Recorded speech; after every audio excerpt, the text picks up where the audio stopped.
Production support for the weekly special is provided by IU School of Public Health Bloomington, addressing public health needs by preventing disease, promoting health, and improving quality of life across the state and around the world through research, teaching, and community engagement.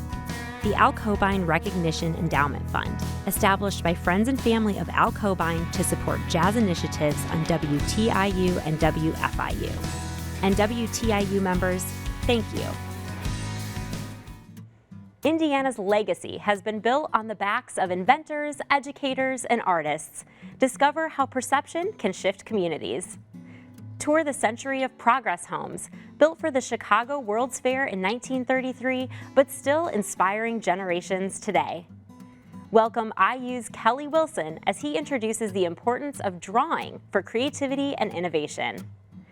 Travel to the banks of the Ohio to Cannelton with Little Indiana's Jessica Nunemaker.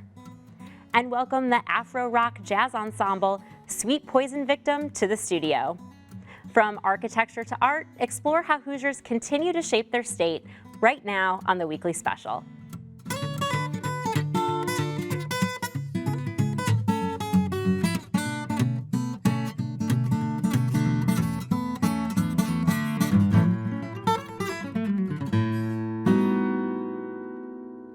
Welcome to the weekly special. I'm Erica Sagone.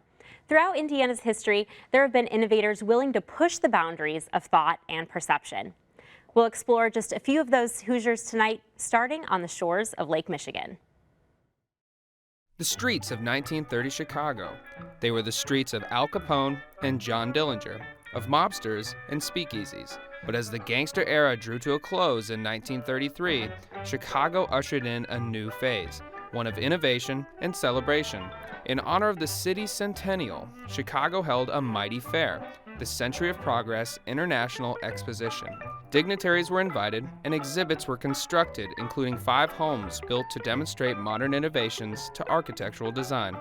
At the fair, the homes were part of the Home and Industrial Arts Group. The vision for that was to showcase things in the home that would maybe be new and interesting, because they're celebrating a century of progress at the fair. So I think it was just it was a movement across the United States that was trying to promote things modern, international, lots of glass and open space, and just away from that kind of prairie arts and crafts type of look that was very popular in the 20s and 1930s.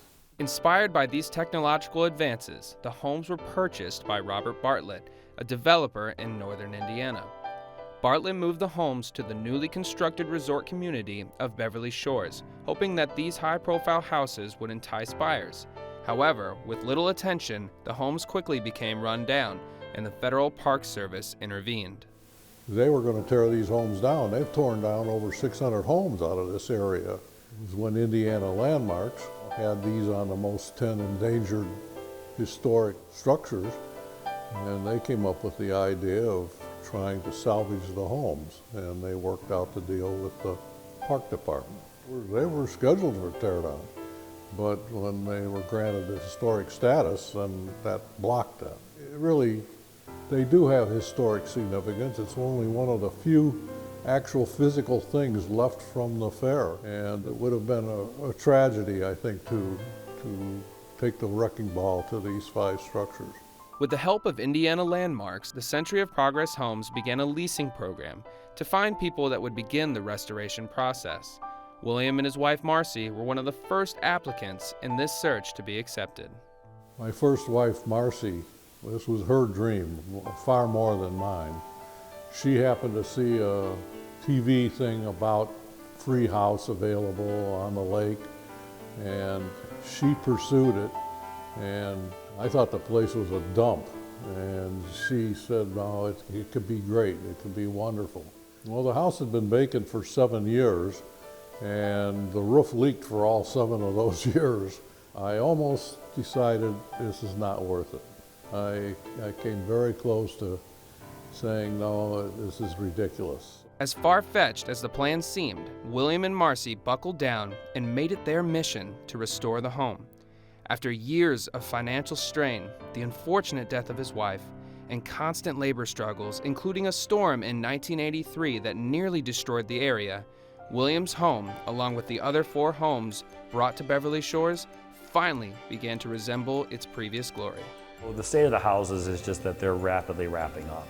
They're pretty much all substantially complete, and just my hat goes off to the folks that have been part of this program. The lessees are the heroes. They're the ones that have spent the time, their treasure, their time and resources to save these houses. We've been the conduit to get them into their hands and help manage the program and talk through and be a resource about restoration, but the lessees are the ones that have taken on those challenges.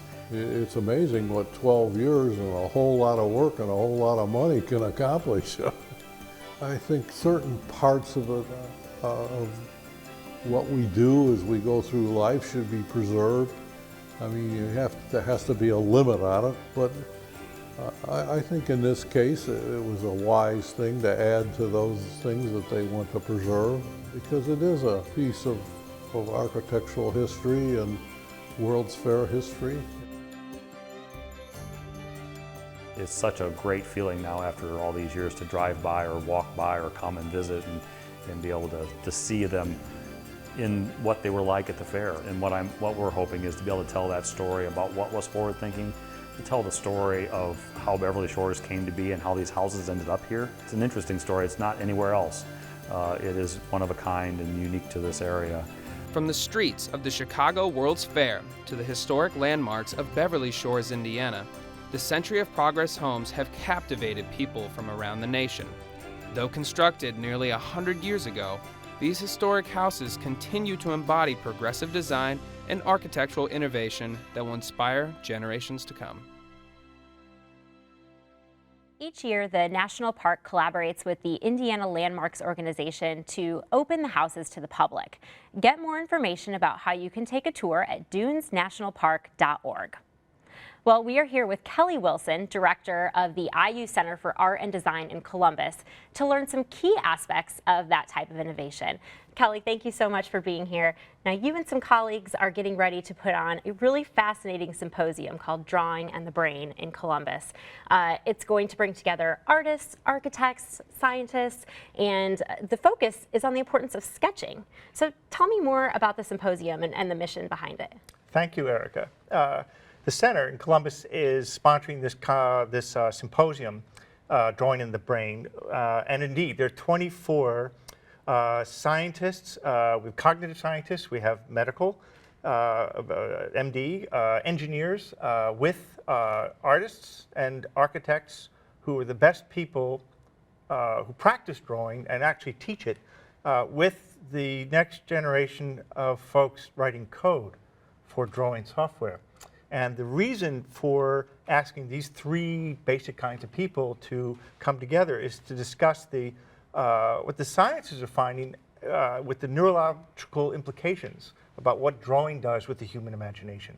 Our own IU professor, Karen James, has, as part of her research, discovered that children who handwrite in print actually have their brain registers an authorial connection to their writing that doesn't follow them when they use a typewriter or they trace letters.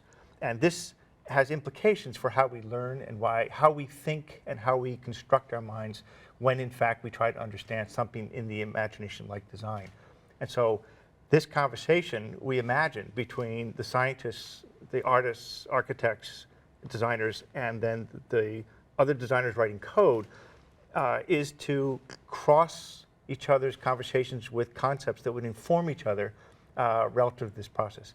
And we think this is the first time that these 3 people have ever been brought together in conversation. Give us a little primer on what really is the importance of sketching. You have something when you draw which is tactile.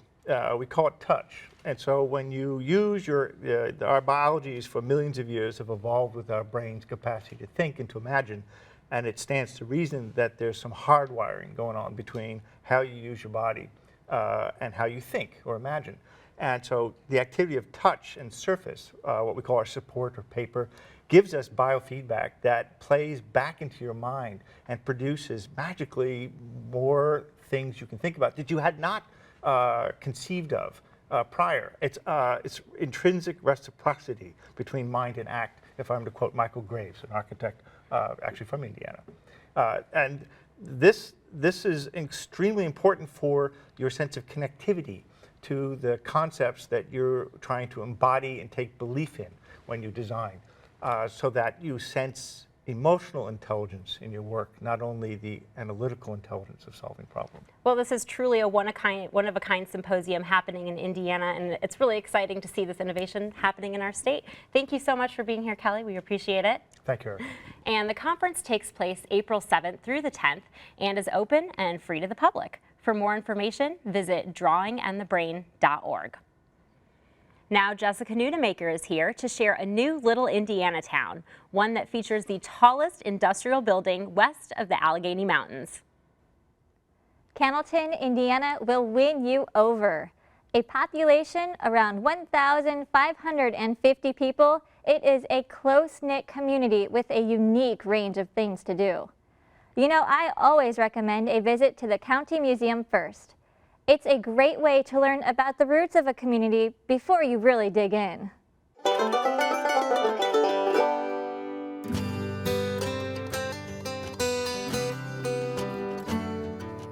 The Perry County Old Courthouse Museum has a fantastic selection of town artifacts and local history. From 1897 to 1994, this incredible building was used as the county courthouse. Tell City claimed the status of county seat in 1994, and the Perry County Old Courthouse Museum settled into its new home. It is an awesome place to wander. Just down the street, drive by the oldest continuously used school in the entire country, Myers Grade School. Holding grades 2 through 6, it still possesses the original blackboards, woodwork, and cloakrooms, and I'm sure the usual complaints about homework. More than 200 miles of trails are waiting to be explored inside the Hoosier National Forest. See it from a different view with a visit to Froelic's Outfitter and Guide Horse Rides. Tours vary in length, but if you stick out the long ride, you've got a chance to see a cave. That's not the only outdoor fun. The Cannelton Locks and Dam has created what is basically a 114-acre lake out of a chunk of the Ohio River. Get a bird's eye view from the scenic overlook and really great park that's located just off the highway. Roam around the old downtown and gape at the 1937 flood markings on the oldest of buildings. A devastating flood, it cost millions of dollars in damages and spurred the building of the flood wall, now decorated with the flood wall murals. It's a sobering reminder of what this town has endured. There's a lot of interesting history here. Completed in 1851, the Cannelton Cotton Mill was once the tallest industrial building west of the Allegheny Mountains. Its twin 100-foot towers are certainly imposing. Employing 400 people, many of them children, it's an interesting look back in time. Once one of the most endangered buildings in the state, it now sees new life as an entirely renovated apartment complex. Time your visit for one of the events at the Shubel Little Pioneer Village. This is unlike any pioneer village you have seen. There are no paved walkways or even electricity. These 1850s cabins have been transplanted to represent the way Indiana once looked. It is incredible and a huge hit with kids. Volunteers even stumbled upon an old pioneer-era family graveyard. So much to see and do, it certainly does work up an appetite. That's where you are in luck. Rocky Point Waterfront Grill. The second-story deck seating provides a great view of the Ohio River. Full bar and appetizer menu makes it a wonderful hangout. Looking for something very low-key? Grab a snack or a square burger at the decades-old Walls Drive-In. Savor the wines and the 300-foot above the Ohio River view at Blue Heron Winery. The outdoor deck must be seen to be believed. Inside, find a variety of gifts and art for sale, including items from the lovely owners and retired educators, Gary and Lynn themselves. Just down the road from Blue Heron Winery, pull into the gravel stretch for a chance to view the awe-inspiring Celtic Cross, a carved work of art made entirely of sandstone. It is quite possibly the largest of its kind at 22 feet tall. It is actually a part of the hillside. Greg Harris worked on the cross 6 days a week for 23 months. In fact, the number 23 is symbolized throughout the cross. Can you see them all? Stay at Blue Heron Bed and Breakfast. Get the run of the house and the lovely grounds that include vineyards and a large pond. Opt for breakfast outside of the renovated barn. It's a view like no other. Relaxing here is oh so easy.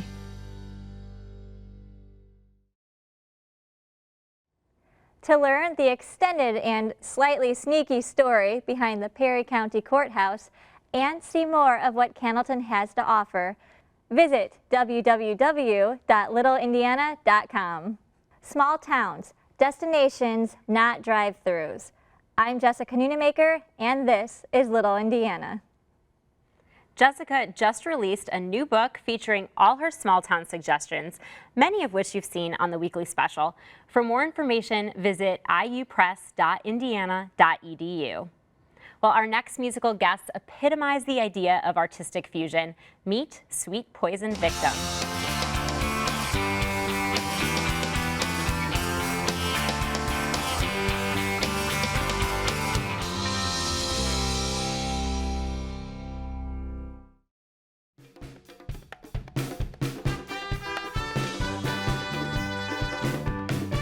All the members of Sweet Poison Victim, we started getting together in spring of 2012. It kind of started from a bunch of people getting together to hang out, jam, eat pizza, drink beer, and play music.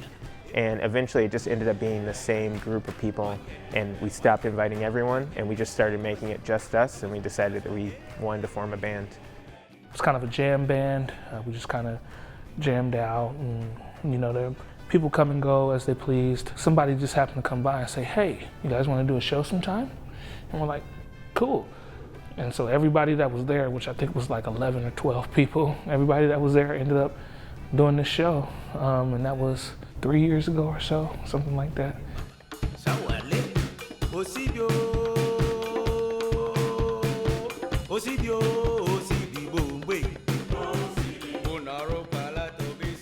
The group formed. They're like, well, can you play bass? I'm like, yeah, I'll play bass. What else can you do? Like, I play trombone, I play drums, play keys. Wherever you need me, I sing, whatever. And so they're like, okay, well, if this is what you do, then this is what I'm going to need you to do. I'm like, okay. And so I started listening, and the rhythms were like, it blew my mind. I'm like, oh, this is something that I've never heard before. This is something different. We talk about Sweet Poison a lot, and we normally say that we're kind of like a family. And part of it is we've been playing together for 4 years. You hang out in a basement with people for 4 years, you get pretty close to them. The other aspect is like, we're all from different backgrounds, and we've kind of come to know each other through music. So everybody brings what they know and what they like to the band. And so over time, you learn more about their culture, and you just know more about them. And I can't think of a cooler group of guys and girls that I'd want to hang out with. The rhythms, the call and response to a lot of the songs that we do, there's a lot of percussion elements that are added that are just they just kind of come in and out. Some people that are musically inclined might hear them, but just random people that are not musically inclined, they just want to dance and have fun.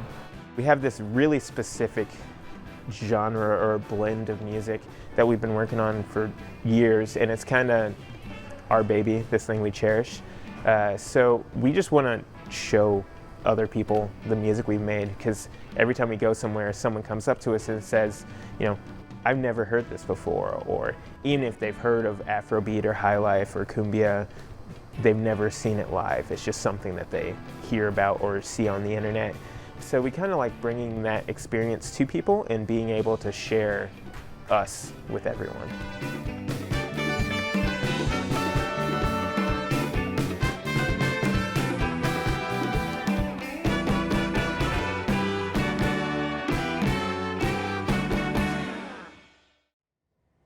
And now, Sweet Poison Victim.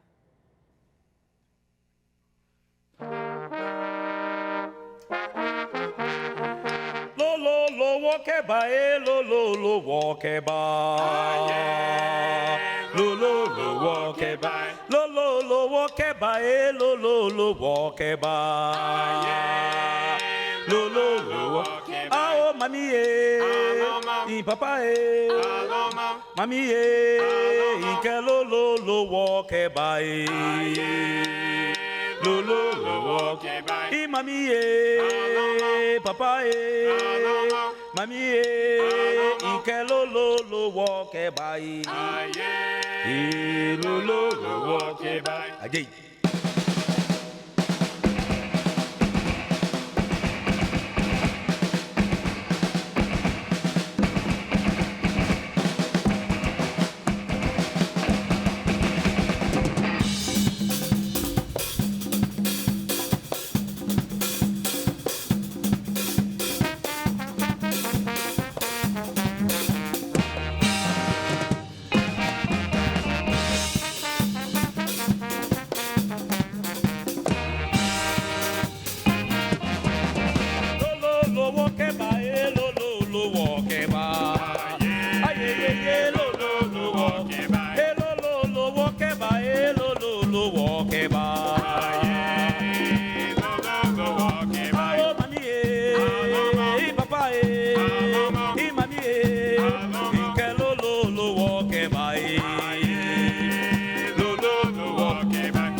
Poison, are you ready? Yeah. All my sweet poison, are you ready?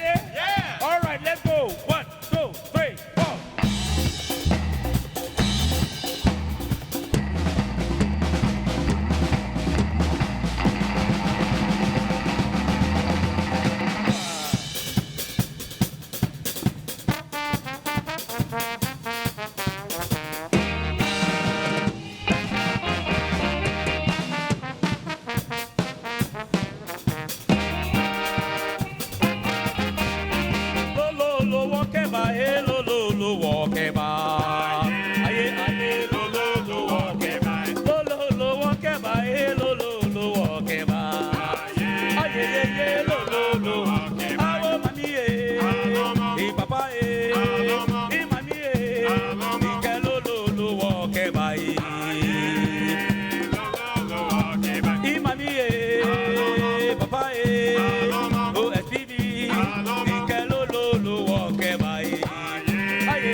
Poison dancers, Wakalulueva.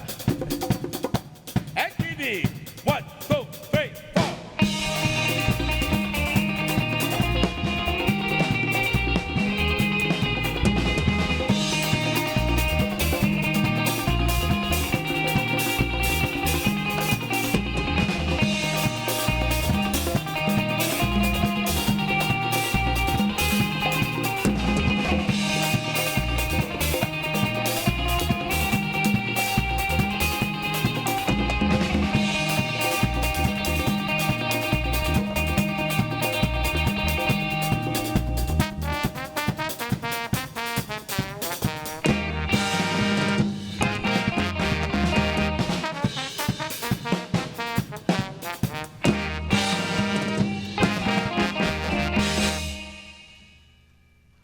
Get the latest news and upcoming concert dates at Sweet Poison Victims Facebook page.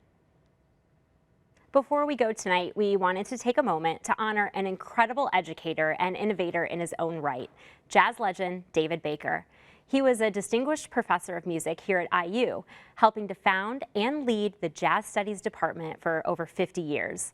Mr. Baker passed away this weekend, and our thoughts are with his friends and family.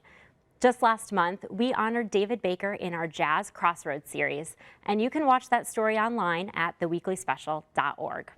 And we think that Baker would have enjoyed the jazz twist of tonight's musical guest. So one more time before we go, Sweet Poison Victim. Good night.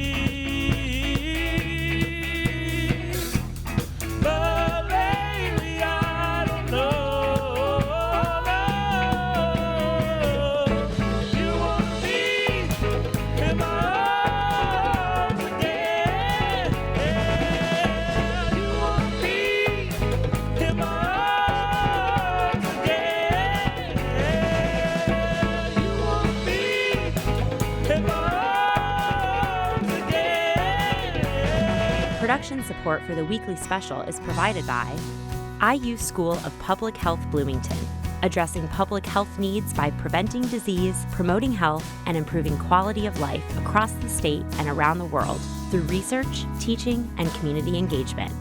The Al Cobain Recognition Endowment Fund, established by friends and family of Al Cobain to support jazz initiatives on WTIU and WFIU. And WTIU members, thank you.